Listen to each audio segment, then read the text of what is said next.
호우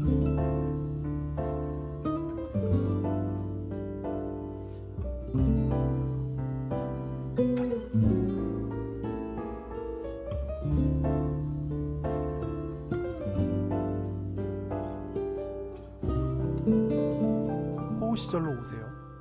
그때 우리가 여기에 있습니다. 30년 전인 1993년 9월에 가요 차트로 들어가 보겠습니다. 이때는 K-팝이라는 말이 없었지만 지금 우리가 K-팝이라고 부르는 것의 원형이 아주 빼곡하게 들어차 있지 않나 생각을 해보게 되는 이유가 이 1993년 9월이 정말 말 그대로 별들의 전쟁이었어요. 서태지와 아이들, 김건모, 신승훈, 듀스, 노이즈 등등이 전부 한 차트 안에 들어가 있어요. 10등 안에. 진짜 별들의 전쟁이다. 네, 이분들끼리 10위권 안에서 경합을 하는 게 엄청난 구도였고, 오늘 이제 이 얘기를 한번 해보고 싶은데 최종 승자는 김수희 씨였어요. 에모. 김수희의 에모 골든컵을 타가게 되고요. 서태지와 아이들의 하여간은 4주 1위를 하지만 골든컵을 타는 데에는 끝내 실패를 합니다. 참 아이러니해요. 서태지와 아이들의 음악 중에서 가장 천재적인 노래를 꼽아보라면 사실 하여가가 들어가는데, 그렇죠. 네. 물론 대중의 평가가 전부는 아니지만 골든컵을 타지 못하거든요. 네. 근데 이 당시에 가요 톱10 5주 연속 1위의 그 수상자에게 부여되는 이 골든컵이라는 거는 그 당시에 어떤 인기의 정말 어떤 국가 공인의 느낌이었어요. 그렇죠. 맞아요. 오피셜이었기 때문에 서태지와 아이들도 타고 싶었을 거예요, 아마. 근데 어쨌든 실패를 합니다. 그런데 제가 오늘 이제 드리고 싶은 이야기는 요 1993년 9월 이 원저리의 가요 톱10 차트의 흐름을 보니까 좀 묘한 텐션이 느껴지더라고요. 네. 지금부터 드리는 얘기는 상당 부분 저희 뇌피셜도 들어가 있는 거기 때문에 네. 참고하고 들어주셨으면 좋겠는데 이런 겁니다. 일단 이 당시가 완전히 이때가 서태지 천하였다는 거는 30년이 지난 지금에 와서도 인정할 수밖에 없는 사실일 거라고 봐요. 맞아요. 김수희의 애모도 물론 인기가 많았죠. 하지만 서태지가 다른 노래도 아니고 하여가로 골든컵이 안 됐어? 요게 약간 의아한 부분인데 저는 이게 일종의 서태지 길들이기의 성격이 있지 않았나 하는 얘기를 오늘 한번 드려보고 싶어요. 일단 지난번에도 말씀드렸다시피 서태지는 MBC에서 배출된 스타입니다. 네. MBC 특종TV연예라고 하는 그 프로그램에서 발굴된 스타예요. 공영방송인 KBS로서는 이제 MBC의 거의 유일한 경쟁자였잖아요. 그쵸? 이 당시에는 SBS는 아직 개국을 안 했고, 개국은 했어요. 개국을 이제 막 했고, 네. 그래가지고 이제 막 좀 신생이었죠. 신생 방송국이었고 서울에서만 나오는 상태였고, 그렇죠, 맞아요. 서울 방송이었어요. 서울 방송이에요. 지금도 서울 방송이에요. 네. 근데 이제 전국 방송이 된 거죠. 네. 이 당시에는 서울에서만 나왔습니다. 오. 경기 지역까지만. 그래서 부산 사람들은 몰랐어요. 그 아직 자리를 못 잡은 상태에서 TV 방송국이라고는 사실상 MBC랑 KBS 두 개였어요. 심지어 이 무렵에는 여러분들 EBS조차도 KBS 3였고 막 이랬습니다. 맞아요. 그랬던 것 같아요. 아무튼 이런 상황에 서태지가 MBC에서 혜성처럼 등장을 하는데 이게 MBC 출신이고 뭐고 이런 걸 좀 떠나서 이제 좀 얘가 좀 마음에 안 들었던 게 아닌가라는 생각이 드는 거예요. 진짜 뇌피셜이네. PD들 말도 잘 안 듣고 이게 이제 예를 들면 이런 거죠. 서태지와 아이들은 앨범 활동이 끝나면 잠적을 했잖아요. 그렇죠. 그러면 PD들이 불러도 안 나타나는 거야. 활동 중단. 그 네이밍도 막 잠적 이렇게 했단 말이에요. 어디로 갔는지 행방불명된 그런 느낌들. 그 인기는 진짜 많은데 이게 뭔가 얘네들이 우리 마음대로 안 되는 거야. 그런 일화들은 사실은 나중에 좀 전해지기도 하는데, 그쵸. 근데 그 과정에 어떤 그런 일종의 길들이기의 흔적들이 요 1993년 8월 9월 차트에 좀 드러나지 않나라고 하는 그 얘기를 제가 드리고 싶은 거예요. 일단 서태지가 1993년 8월 2주부터 4주 연속 1위를 합니다. 근데 재밌는 게 서태지와 아이들이 3주 1위 때랑 4주 1위 때 가요 톱10에 출연 안 해요. 자기들이 1위를 받는데. 근데 요 원인이 일본 스케줄 때문이라고 하거든요. 근데 일본 스케줄 뭐 대단한 엄청난 스케줄이 뭐가 있었을까? 저는 요 과정에서 완전 음모론이에요. KBS 쪽이랑 뭔가 좀 문제가 있었던 거 아닌가라는 생각을 해보게 되는 거예요. 그럴 수 있지. 안 그래도 1년에 몇 달 잠깐 활동하고 잠적하는 팀인데 심지어 1위를 하게 되는 그 무대에 안 나온다? 1위를 할 수도 있는 무대에 안 나온다? 게다가 점점 골든컵으로 근접해가고 있는데 안 나온다? 이거는 뭔가 우리가 모르는 어떤 문제가 있지 않았을까라는 생각이 들고 반대로 보면 설령 문제가 없었더라도 지금까지 설령 문제가 없었다 치더라도 4주 1위까지 근데 KBS 입장에서 아니 우리가 4주 연속을 1위를 4개를 줬는데 그중에 2개를 지네가 트로피를 받으러 안 나와? 감히? 게다가 일본에서 안 와? 그래서 KBS 쪽이 좀 화가 나지 않았을까? 빡쳤다. 라는 생각을 해보게 되는 거예요. 그리고 1993년 9월 2주차 가요 톱10에는 서태지와 아이들이 나옵니다. 왜냐하면 여기서 1위를 하면 골든컵이거든요. 그런데 요 정점에서 KBS가 1위를 안 준 거죠. 서태지한테. 물론 뭐 레코드 결과가 그랬을 수 있어요. 네. 그래서 아무튼 간에 서태지가 여기에서 김수희 씨 옆에 그냥 서 있습니다. 1위를 못 해요. 요때 이제 그 김수희 씨가 처음으로 1위 그 에모로 받는 제가 그 영상을 직접 찾지를 못했는데 요때 분위기가 좀 묘했던 것 같아요. 본인도 자기가 1위를 한 거에 대해서 좀 믿지 못했던 거죠. 나무위키는 이렇게 진술을 하고 있습니다.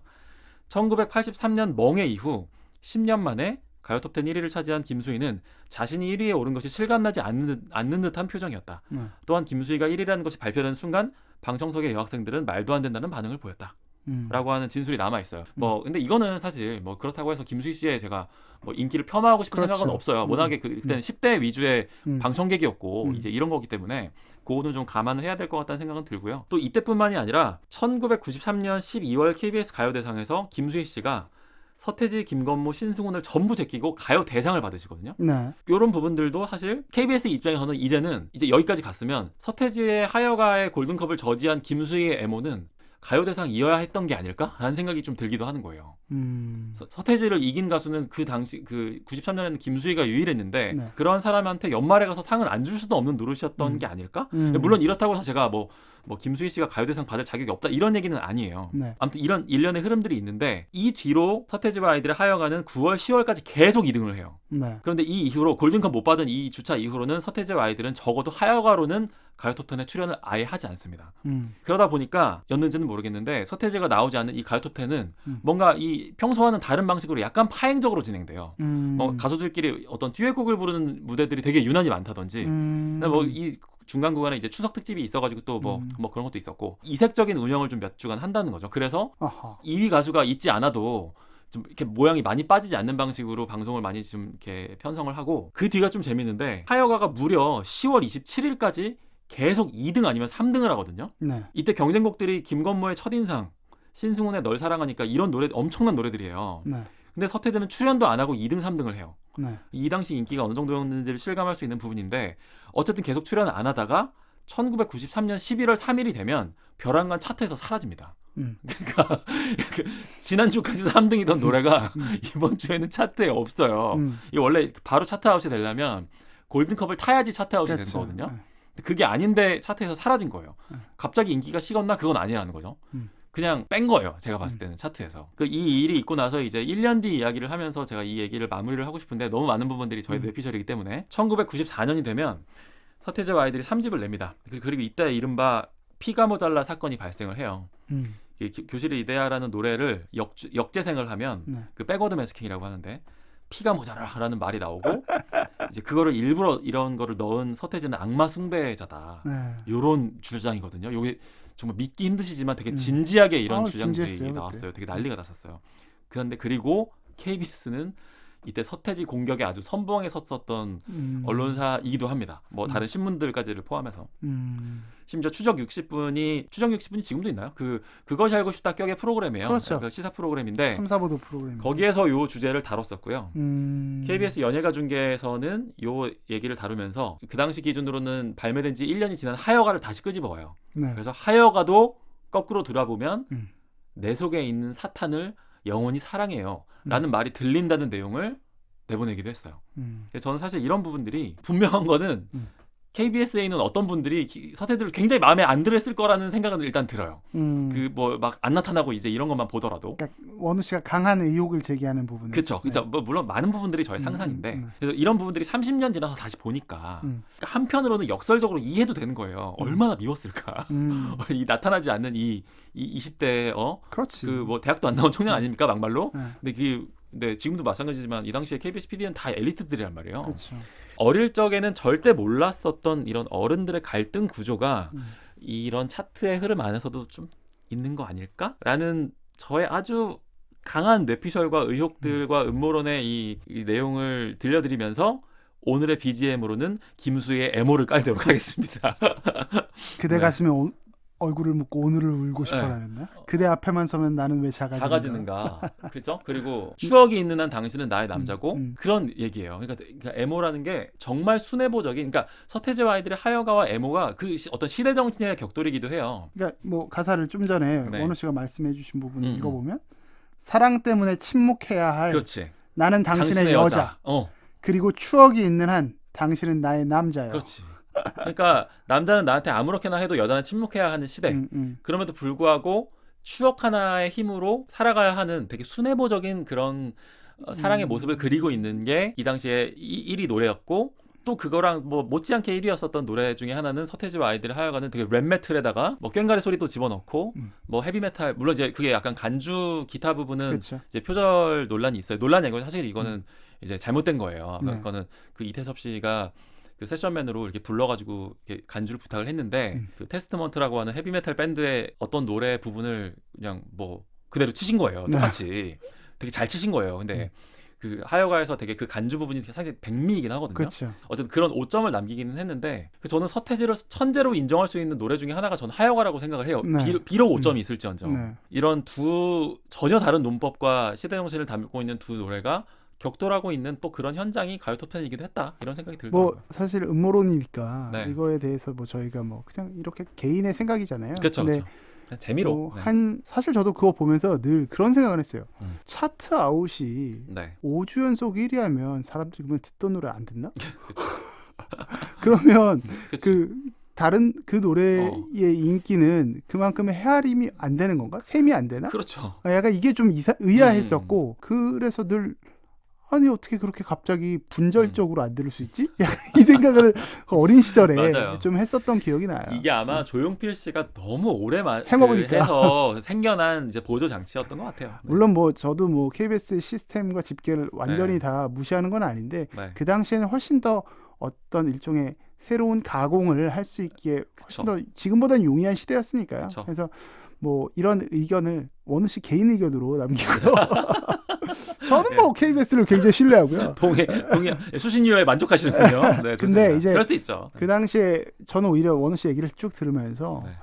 김수희 선생님의 인기도 정말 대단했거든요. 대단했어요, 그때. 정말 대단했어요. 네. 그리고 사실은 그 가요톱 센스 1등을 하니까 1등을 할 때는 다들 놀랐지만 1등을 하니까 더 배가 됐던 것도 있는 것 같아요. 그렇죠. 한 게다가 번 골든컵을 또 타버렸으니까. 퍼지고 나니까 계속 열린 음악회 계속 나오시고 네. 그 당시 그 기억이 많이 납니다. 근데 그때의 세대 간의 간극이 네. 과연 지금의 간극보다 적었을까? 저는 이 생각은 하거든요. 아, 어떤 것 같으세요? 제가 어릴 때여서 그런지 몰라도 네. 서태지라는 사람이 문화대통령이라는 칭호를 얻는데 네.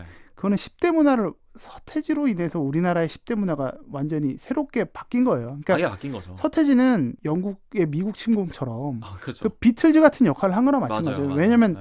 그 수십 년 뒤긴 하지만 10대의 소비자들을 소비의 주력계층으로 그렇죠. 문화에서 소비계층으로 아예 이양시켰거든요. 근데 그렇죠. 그거는 이제 서태지의 역할입니다. 서태지의 공헌이고 그 당시에 느꼈던 10대, 20대와 네. 그 기성세대의 간극이 저는 지금보다 오히려 크면 커지 적다라고 맞아요. 생각하지 저도 그렇게 않아요. 생각해요.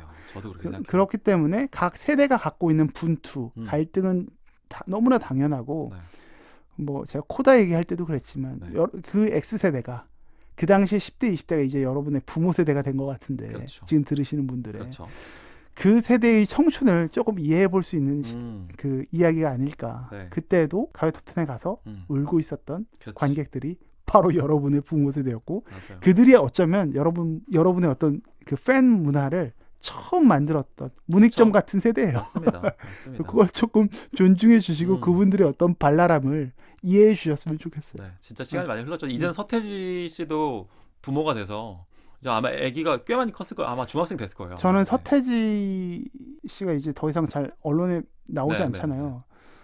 서태지라는 사람에게 주름살이 있는 게 잘 상상이 그쵸, 안 돼요. 네. 맞아요. 우리 시대의 피터팬이기 때문에. 맞습니다. 저보다도 나이가 위니까 저희보다 훨씬 많으신데 제가 주름이 자글자글한데 없겠습니까? 아무리 연예인이어도. 그쵸. 아무리 피부과 좋은 데 가도 네. 있겠죠. 근데 참 그게 그려지지 않아요. 격세지감이라는 말을 네. 제가 생각하게 됩니다. 서태지 씨의 그 팬덤 안에서의 별명은 대장인데 네. 참 여전히 우리의 그런 음악 대장 게다가 또 어떤 소년의 그런 미를 가지고 있는 또 목소리 되게 미성이시고 근데 약간 이게 그 옛날에 그 대장이었던 사람이 이게 제가 결코 그 뭐 직분을 제가 비하하는 게 아니라 네. 약간 요새는 마을 이장이나 통장 같은 느낌으로 그쵸. 바뀌어가는 것 같아서 맞아요. 그게 너무 신기하고 재밌어요. 예. 씁쓸하기도 해요. 근데 우리가 그렇게 늙었다는 것 씁쓸하기도 같아서. 하죠. 네, 맞아요. 하지만 분명히 또 이렇게 이 세대가 이렇게 아까 분투라는 표현을 쓰셨는데 정말 어떻게 보면 각자의 무기를 가지고 네. 각자의 그런 생각하는 옳다고 믿는 길을 지키기 위해서 싸우곤 했던 것 같아요. 근데 말씀하신 대로 저도 그때 간극이 훨씬 컸다고 생각해요. 지금은 어르신들도 스마트폰을 쓰잖아요. 그리고 뭐 어느 정도 비슷하지만 진짜 그때는 아예 이런 류의 그런 정보 교류에 그게 통합이 되지 않았다 보니까 정말 그러니까 애들끼리도 서로 많이 달랐거든요. 훨씬 더 컸는데도 그거 뭐 90년대 그래서 중후반에 그런 광고가 있었습니다. 신토부리 우리 것은 좋은 것이요. 그렇죠, 맞아요. 예, 아주 극단적으로 나타나는 거기 나오시는 분들은 거의 뭐 이제 그 대감댁 같은 그런 표정 그 옷을 입고 나오셨거든요. 예. 네, 침통한 표정을 짓고 계신 거죠. 신토부리라는 그 네. 이야기가 나오면서 굉장히 갈등이 심했고 그 갈등이 상당 부분 완화된 거라고 저는 생각해요. 그쵸. 그래서 조금 요새 뭐 꼰대 하시지만 네. 훨씬 이해하실 수 있는 부분들이 더 넓지 않을까 생각합니다.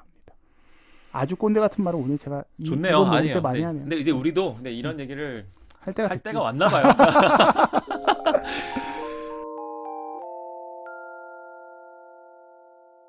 저희 오늘 장장 거의 4시간 동안 막 거의 꽉 찼네요. 중간에 잠깐 쉬고 오늘은 뭐 다른 뭐 맛집 빨고 이런 것도 없이 네. 진짜 그냥 생으로 우리 준비한 내용들만 했는데도 4시간이 찼어요. 너무 재밌었어요. 왜냐하면 네. 제가 조금 아쉬운 거는 뭐 누차 말씀드렸지만 그 중동 이야기를 네네네. 사실 여러분들에게 어떤 재미를 더 이렇게 극대화시켜드리고 싶었는데 네. 어설프게 재밌었는데. 전달된 것 같아서 좀 아쉽고 다음에 기회가 온다면 기회가 조금 올 더 겁니다. 네. 정리해서 말씀드리고 싶고요. 네. 맛집 발굴은 10월에 한번 하죠. 좋죠. 네. 좋습니다. 뭐 지역 맛집 발굴을 한번 해볼까도 생각 중이고 뭐 그것도 괜찮다. 너무 서울만 하니까 네. 그런데 제가 다녀온 다른 지역 맛집을 뭐 맞아요. 말씀드릴까 저희 경기도까지밖에 아직 못 네. 넓혔어요. 한번 해볼게요. 네. 좋습니다. 오늘 뭐 녹음하시고 진행하시고 하면서 생각나는 얘기로 뭐 엔딩 멘트 생각나는 거 있으세요? 제가 굉장히 배가 고파요. 네. 너무 배고프고 여기 지금 녹음실은 음료 반입도 안 돼서 그러니까 오늘따라 또 물을 좀 마셔야겠어요. 그래서 진짜 목이 바짝 마르네요. 그 BGM 아까 에모 네. 하셨잖아요. 그 한대수 선생님의 물 좀 주소. 그걸로 오늘 또 마무리 한번 해볼까요? 네, 그래서 여러분 물 좀 주소. 물 좀 주세요. 아니 노래 제목도 너무 절묘하네요. 갈증 나네요. 그 노래 근데 정말 음. 대단한 노래입니다. 아무튼 저희 물 마시러 갈게요. 고맙습니다. 감사합니다.